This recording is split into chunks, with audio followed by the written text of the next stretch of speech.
Hello and welcome to the Next Martial Podcast. And with our special guest today, this is Jim McEvoy, who is a karate expert and is now living in Normandy, but he originally came from East London, Canning Town, I believe, or he had a gym there, and how it works out with mind, body, and spirit, which is what the traditional karate used to combine.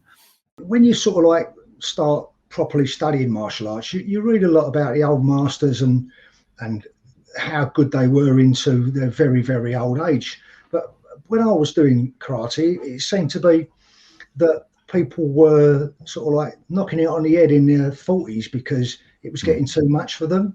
So I thought there's got to be more to it than just the physical and like the grind of getting a combat system. There has to be more to that. Like you read Funakoshi and people like that, they all talk about like the do, the pathway to self-enlightenment, for want of a better term.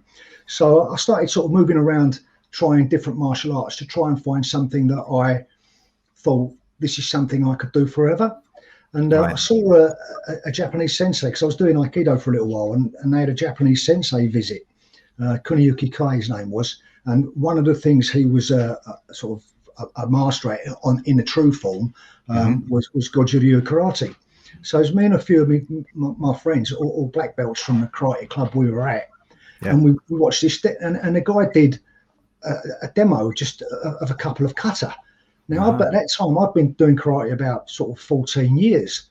And I sat there and I was gobsmacked, because I thought, if that is what he's doing is karate, then what I'm doing quite clearly isn't. And it's about time to knock it on the head. So I sort of phoned around to see if I could find a Gojo Ryu dojo. And I was lucky there was one at Liverpool Street, which wasn't too far away from me. Oh, really? And I went there. I phoned up the instructor who's still my teacher. Went there, and my first lesson, and bearing in mind how long I'd been studying, my first lesson with him was, so you know, like you stand up and you do your bow. So I stood up and he said, "Oh, there's no martial in what you're doing. There's no boo in what you're doing." And I thought, well, I'm only standing up. What's he talking about? And then he talks about my stance, the way I was standing, the way I was breathing, my mind, and it's all wrong. If you want to do this, So, and I was blown away with it. There are many types of Gojo Ryu. I follow Gogen Yamaguchi's system. Oh, okay. As it was taught to my teacher. Now, Gogen Yamaguchi was a Shinto priest, very spiritual. So this was before it became like Goju Kai. Well, it was Goju Kai, but before it became more sport as it is now, perhaps. And there's a lot of spirituality, and I've been doing it for a long time now, sort of over 20 years with my teacher, and I still feel that I've got immeasurably more to learn about the art and myself while doing that art.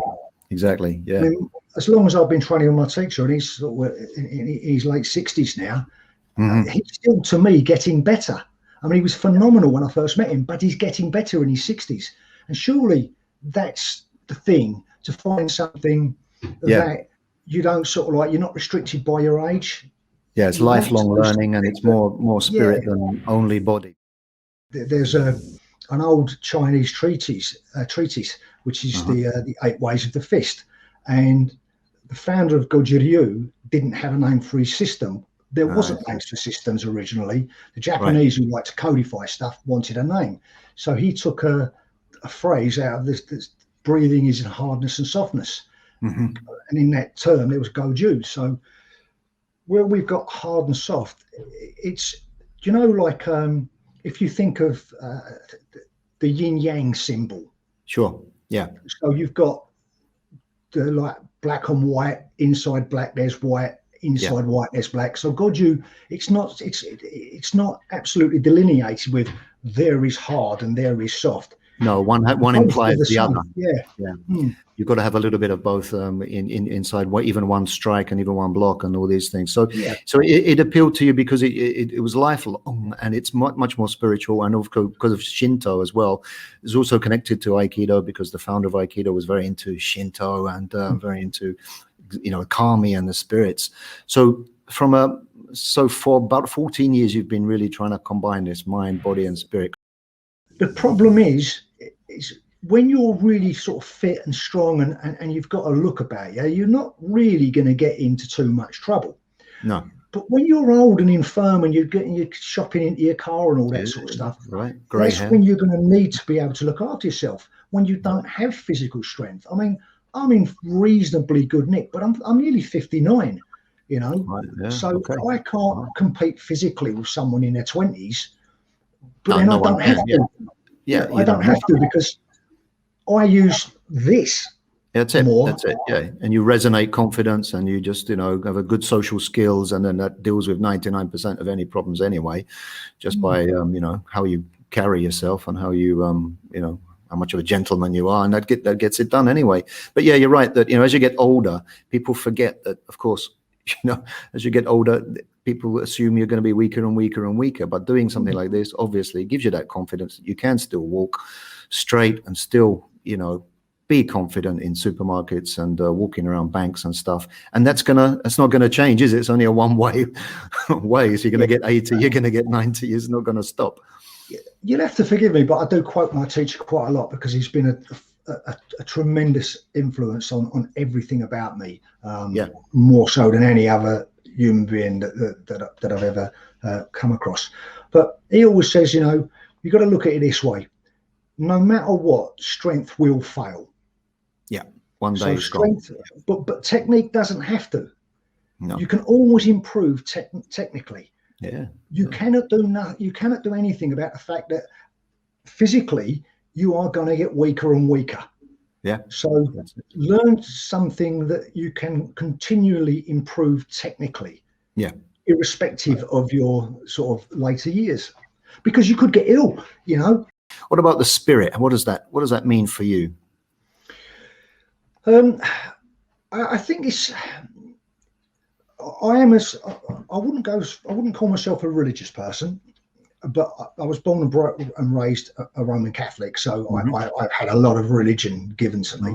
But I'm a spiritual person. So for me, spirit is two things, and it is. Have you the spirit to carry on? Have you the spirit, to focus on stuff and really make it work? But also, it's having like an understanding of, and this is going to sound a bit sort of like a bit tree huggy, but this is no problem for us. We love all that stuff. Your place in your environment, on the world, in the universe, and all this sort of stuff. Yeah. It's a great thing, because spirit in the Far East, like you hear of chi and ki and all this sort of stuff, and people reckon with that about these tremendous feats people can train. Yeah. But it also, but for them, it's the same. They don't have the Christian thought process of the soul. It's your spirit. So in the same way that Christians will think of their soul, the Asians will think of their spirit. And to me, it's the same. Yeah, the life force. Yeah, I mean, it's a great thing, When you look at like the physical laws, you cannot destroy energy. You can only convert it to another form of energy. Right, exactly. So the thing that animates us, our energy, cannot be destroyed. So our spirit, if we agree with the laws of physics, cannot be destroyed. Therefore, if it can't be destroyed, it was always present in some form, and it will always be present in some form. Yeah, that gives you some security as well, doesn't it? That makes you feel very secure, I think. And because my teacher, because he's also a Shinto priest. Is he? Wow. I never met a Shinto priest who's an instructor. It's great. Yeah, cool. And so he's taught me some Shintoism and meditative processes and all this sort of stuff. And all of that, again, it's going to sound tree huggy, but I don't mean so. That being one with the universe. If you meditate and you let go, you can feel a tremendous spirit. Yeah, and you progressed a lot in that, I guess, over the years. Very much so. Very Yeah, much I can see that, as part of your progress. Obviously, Canning Town is not so tree huggy, but then once you start doing something like this for 14 years, you start to like lighten up. You get a lot of serenity, you get a lot of confidence, and it's not connected to the body and age and all those things. So that's why I'm saying you need both. You have to have the yin and yang and the mind, body, spirit, this integrity of these three things, especially in karate. Absolutely. I think, and that was the basis of why I wanted to interview you today. When I teach beginners, one of the first things I try to teach them is Sanshin, because I don't expect people to stay with me for very long. I mean, anybody involved in the martial arts, the turnover and the early stage is very, very high. People are trying things, it's not for them and whatever. Yeah, but if I teach them, but if I teach them Sanshin, which is a relatively easy form to learn, you can do that while you're making a cup of tea. It doesn't take long to do. But what it does, it gets you to think about lowering your breathing, lowering your heart rate, relaxing, because it does. Yeah. So if you only take one thing from me, then Sanshin would be a good thing. Yeah, you've given them some life, life coaching and just some life tips for breathing and relaxing. Yeah, exactly. And breathing, in Japanese, the character for spirit and breathing is the same character. It's it's the key in Aikido. So, I talk to people about the importance of breathing. So we have, you see, there's the big guardian statues outside Buddhist temples, like they're like all like this. Yeah. Screaming. I say to them, but it's to emphasize breathing. Yeah. Because what's the first sound you make as a human being? Yeah, it's where you come into the world, you start crying, and you have a big explosion. That's not the first sound you make. But everybody says that. Everybody goes, "Oh yeah, you cry." It's not the first sound you make. You can only cry when you expel air from your lungs. So the first sound you make, and sound is a wave and resonance and spirit, harmonizing spirit. The first sound you make is actually you breathe in. Huge inhale, of course. You cannot cry without breathing in first. The last noise, the last sound, the last wave of your body is when you go and you breathe out. So your entire life is a breath in, finish with the breath out. Yeah. Everything in between is just things in between. So if you can take, like the way the Japanese would think about it, your spirit, your soul, which is the same character as your breath. Yeah, that's it. So if you take breathing, and that's what Sanshin and Tensho are about. All right, that's it. Yeah, it all goes back to one thing, as they say in Zen, not many things, one. There's only one thing. So I always go back to that. When things get too complicated for me, I always say, there are not many things, there's only one. And that's, life force, spirit, breath. And so let's talk a little bit more about when you sort of, people talk about integrity, but for me, integrity means kind of just a whole thing. So it's still one thing. So what you say, what you do, what you promise yourself, what you promise other people, keep some sort of integrity. And would you say, like, mind, body, and spirit philosophy as you go about your daily life as well and with your family, how does that all connect now? I certainly would not be the person that I am now if it wasn't for karate. And the grime and grit of training, gives you a better insight in trying to be more yourself rather than trying to be. I mean, as a youngster, a lot of people get in trouble not because they're scared of like getting into trouble. They're scared of being seen as like they haven't got the bottle to get into trouble. Yeah, it's always that. It's in the extent you haven't got the bottle and you're scared and all this stuff, all this macho stuff. There's no integrity in yourself with the mind, body, spirit stuff. With the Asian martial arts, it's a process of finding about yourself, not about your opponent. Right. The opponent is you, and life is like that. It's great. I'm not going to sort of pontificate and say, what a sterling, wonderful person I am, because I ain't. I've got more flaws than most, I would think. Yeah, we're all flawed. But I know, but I know my weaknesses. I know my strengths. I want to improve my weaknesses, and I strive to do so. Yeah. I like to be liked, and I want to be liked. I like other people to feel liked, so I try to make other people feel liked. I mean, I'm about as far from a saint as it's possible to be, and I would like to think I have integrity. I'm certainly true to what I believe. Yeah, and you're following the Budo anyway. You're following the karate Budo generally, so it's got to count for a lot, hasn't it? So what would you advise young people who are 25, 26 to say, okay, keep your conditioning, and where would you tell them just to watch out for? I tell you, if you be fit, be strong, it's one of the things that gets me. So many people go on about martial arts, about defending yourself.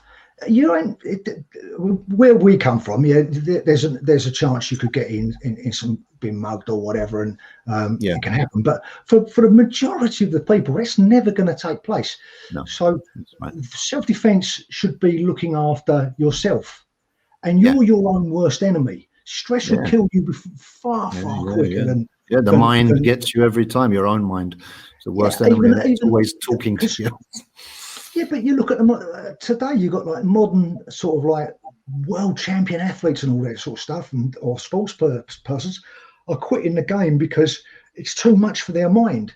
Yeah. So so it's control of the self and having the integrity to realise, things are getting on top of me, and understanding yourself. Yeah. So if I was sort of, when I speak to my younger students, by all means, keep as fit as you can. The longer the fitter you are, the less likely you are to have illnesses, the less likely you are, because you go to a doctor's, go to hospital, you could pick up something far worse there.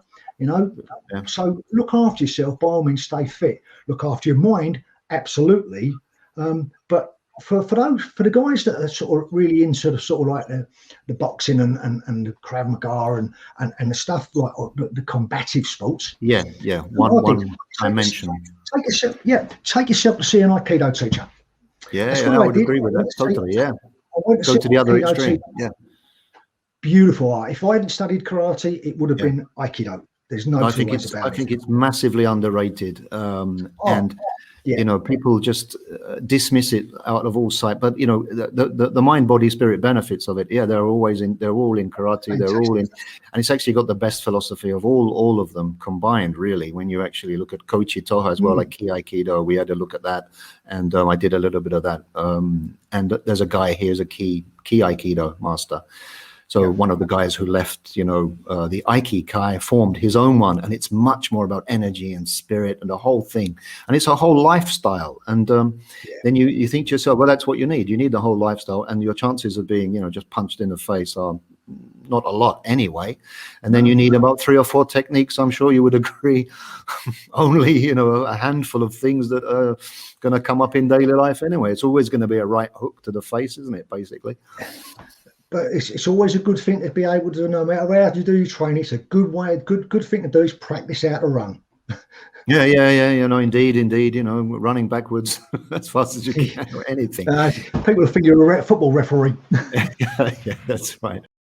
I consider myself to be a budoka rather than a karateka or like a martial artist, or because the budo is the path that I choose to walk on. That's right. And it's a massively strong part of my whole makeup is Budo. Yeah, it seems to be most of your being these days. I can see it through the screen. You're just a Mr. Budo, definitely, and it's given you so much that it's changed your whole life completely. You have to do the mind, body, spirit thing as well as the physical. So you've got the body, the physical side of I can block, I can do this. But when your life depending on, or worse, when you're having to defend someone that you love, whose life might depend on it. Yeah, that's much worse. Yeah. You have to be able to control your mind. You have to be able to control all of the senses that your body's firing off. You have to be able to control your breathing.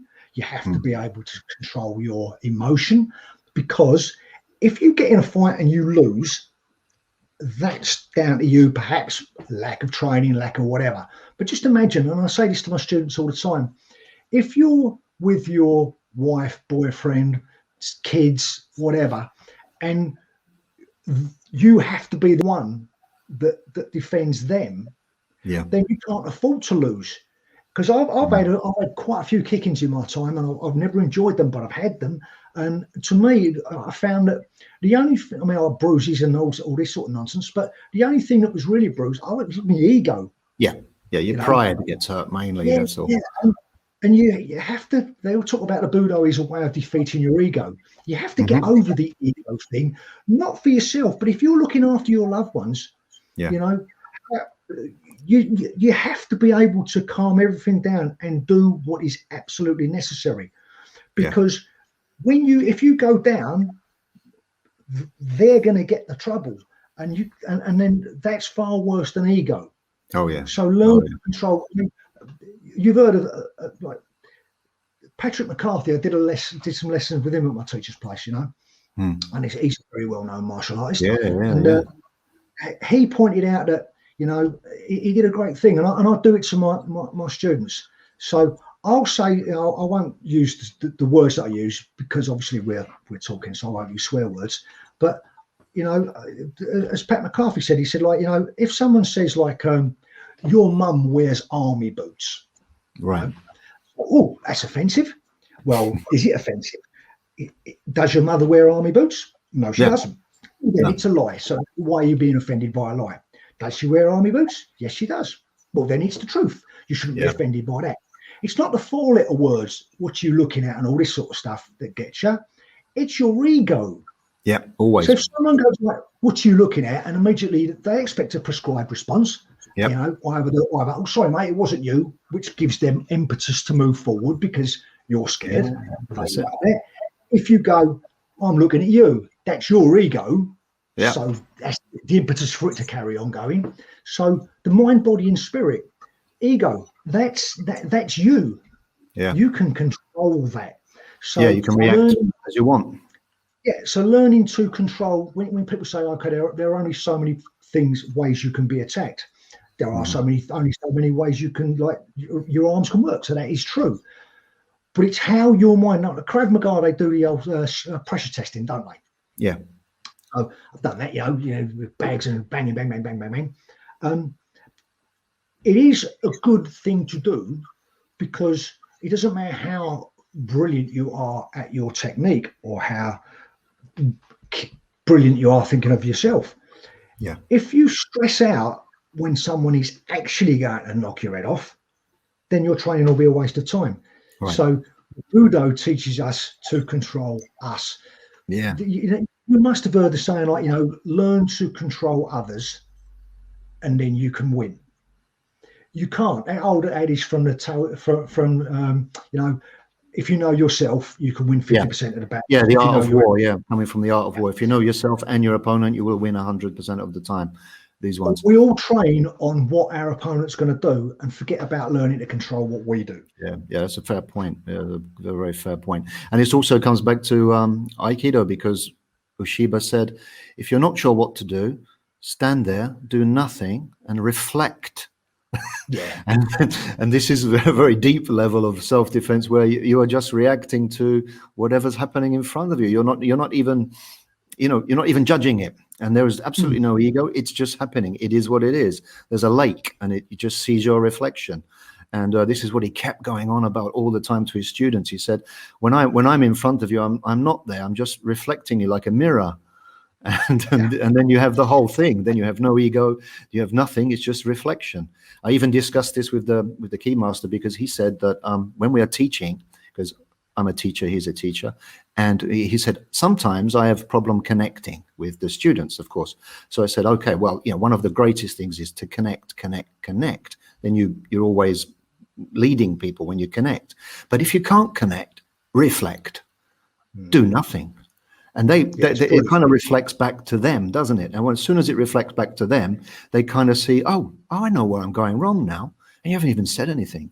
And I think this is a very high level of teaching. You've probably experienced this many times as well, where you're trying to connect, you're trying to help. And then suddenly you think, do nothing, just wait. They keep repeating it and say, oh, they did it, and then you walk away.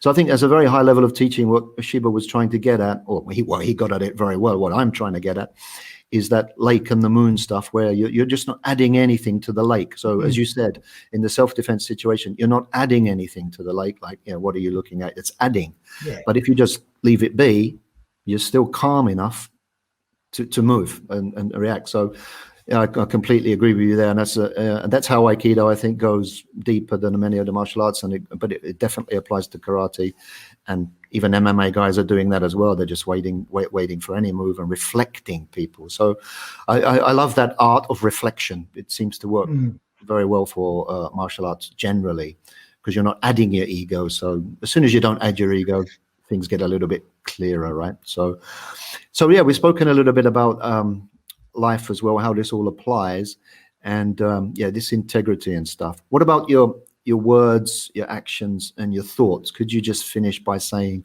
how important is it to keep your word, keep your promises, little things like that? It's massively important, and I can't say that I've always done it, and no, we're all training it. I've been married a couple of times, so I promised to love, honour, and obey till the day I died, and I quite clearly I didn't. So you have to try. So you try at the time, you try your best, and things happen. So I can't be held up as someone that's always been a man of my word, because quite clearly I'm not. But I think if you have a semblance of honesty, then people, if you break your word, people never forget. Yeah, it's very hard to get the reputation back. Well, and even without reputation, they all say, like, you're only as good as your word. But I mean, you talk about Shakespeare's brilliant quote out of Hamlet: "Above all else, to thine own self be true." If you're true to yourself first and accept who you are, what you are, then you can be true to other people. But if you're the sort of guy that hides from yourself and hides how you feel, and locks it all inside and all that sort of stuff, and shuts it away without facing your demons and things, then you can't present an honest front to other people, because they'll know. So true. If you're teaching something as profound as Budo, then you should at least take the time to be true to yourself, so that you can be true to your art, and then your art can be true to your students. And that's a very ethical way of teaching, is that I'm not perfect, you're not perfect, we're all helping each other. And it goes back to Aikido as well. This reminds me of Koichi Tohei again, when he said, whatever people say about you as a teacher, or if you didn't keep your word, or if you did keep your word, he said, say the same thing: I'm immature. Isn't that beautiful? Yeah, I mean, his book, whatever happens, I'm immature. I'm learning. His book, Key in the Martial Arts, is a profound read. Yeah. Should be in everybody's martial arts library. Yeah, I love that about him, when he just says, I'm immature. Even if you praise and say, yeah, Jim, you're a fantastic teacher, a great karate guy, Budo, you've done this, that, and the other 40 years. And then you just reply, yeah, I'm immature, actually. I'm still maturing. And then that covers your faults and your strength. Compared to my teacher, I've got an immense journey to still travel. Budo is all about stopping conflict. There is nothing in the tenets of Budo about getting into conflict. It's about stopping the spear, isn't it? Is the sign. That's what they say. Yeah, and you should try to avoid conflict, but you should train for all types of conflict. And I know the thing is, if you're only going to train for a short period of time in a system, it's like, you give them the music analogy, which I thought was brilliant. Mm-hmm. I hadn't thought of it like that, about playing a violin and all that sort of stuff. You get better at it the more you practice, you know. But when kids start learning music in school, to use your analogy, they don't, you know, they get given that god awful recorder. Yeah, three notes. Yeah. Any parent who had kids knows what a horrible torture that, instrument that is. But because the teachers know that these kids are not going to stay for long. Right. They may not be musically inclined, so they give them something simple to do. Now, with some martial arts, you know, there is a structured system, because you're going to do, especially with, like, you know, you haven't got the time to train the military for something that takes years to perfect. What you've got is 16 weeks basic training to give them some tool that they can then improve on later on down the line. So if you're only going to be in it for a short while, then yes, what are you most likely to come against? What's the best way to go against that? Brilliant. If you're in it for the long game, training the lot. Training the lot, I completely agree. Yeah, the whole thing. You know, do a bit of kendo, do a bit of aikido, but be true to yourself. So for me, even though I've done, in parallel to my karate, I've done kendo, aikido, some Wing Chun, iaido. You know, I've all the weapons arts. You know, I've done them all as an adjunct to improve my Gojo Ryu. Yeah, I do Gojo Ryu to improve me. Right. Yeah, no, fantastic, Jim. That's a lot of insight there from a true, Budo guy who's lived it for so many years. And I like the way we moved on to Aikido and the spiritual stuff as well, and the self-defense thing. It is an allist thing. I call it allist. If you're going to really do anything, be an allist. Put it all in, and do the mind, do the body, do the spirit. Add it all into the cocktail. Mix it all up. Add your integrity in. Add all the appreciation of life, all the religious stuff, mix it all in. Why not? Why separate things? Because it is a lifelong journey. It is. You should be careful. I've dabbled in all sorts of things, and I've dabbled in them quite seriously. But I found what was right for me, which happens to be Gojo Ryu. Yeah. And luckily, it was the way my teacher taught it, which is the way I still do it. So it's okay to dabble and all that sort of stuff. But what you should really try to do is trying to find something that is good for you, that you can continue. Yeah.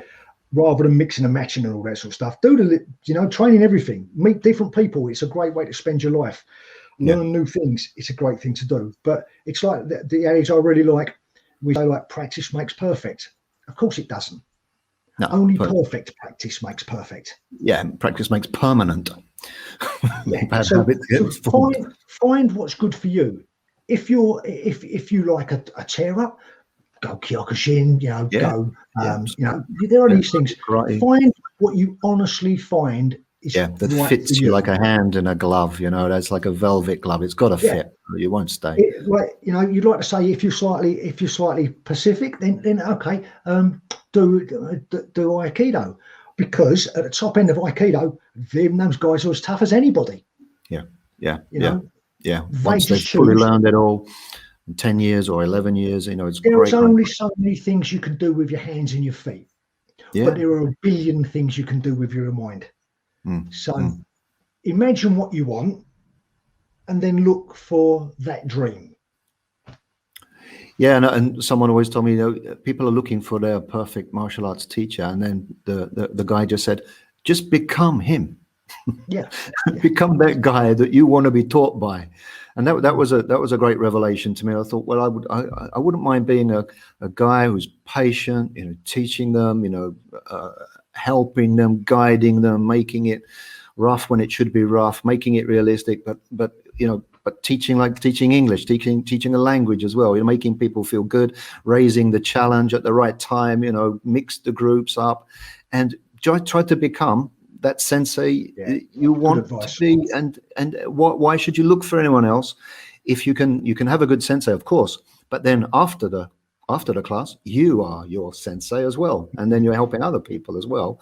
And there's no restriction on that. You don't have to put a limit on what type of sensei you want to be, right? Because you can make this as as perfect as you want it to be. You can say, right, I teach kids, I teach adults, I teach old people, I teach young people. You can say, well, that's just the type of sensei I want to be, and that's how I'm going to be, and keep going towards that. You don't have to really try to find the ultimate guru and then just follow them. I think it's part of you that you want to become something. You don't have to always criticize that one's not good at that, he's not good at that. Be it yourself. It's a bit esoteric as well, but yeah, become the sensei you want to be, and then teach from that level. But isn't what you've just described is Budo? It's all going back to one thing. You can do one thing. There's only one thing. Jim, it's been a pleasure, mate. Great to meet you again. And Jim has contributed a few very nice articles to MaArtial, and we hope he sticks around to cooperate with us in the future, because MaArtial is a Budo and spiritual mind and body organization. A little bit different to the other websites that are out there, or clubs that are out there, because we do go quite deep, and we do the mind and body and spirit, and these things should be talked about again, not just MMA. We need the whole martial arts spirit to continue to build people up and make a better generation, right? So pleasure to talk. If you liked it, please subscribe, and please click everything that needs to be clicked, and we'll join you again for martial arts discussion and life discussion, basically, for number 6 in the near future. Jim, been a pleasure, and it has been, yes. To contact you soon, and maybe we'll do Jim McEvoy number 2. It'll be a pleasure. We can always do number 2. There's no limit to this. We make it up as we go, so no problem. Well, cheers, Tony, and genuinely keep up the good work with what you're trying to achieve. Yeah, well, with people like you helping us, that's the main thing. So people who are really, dedicated to it. So cheers, Jim. See you soon. Begin your martial journey. Like, comment, subscribe.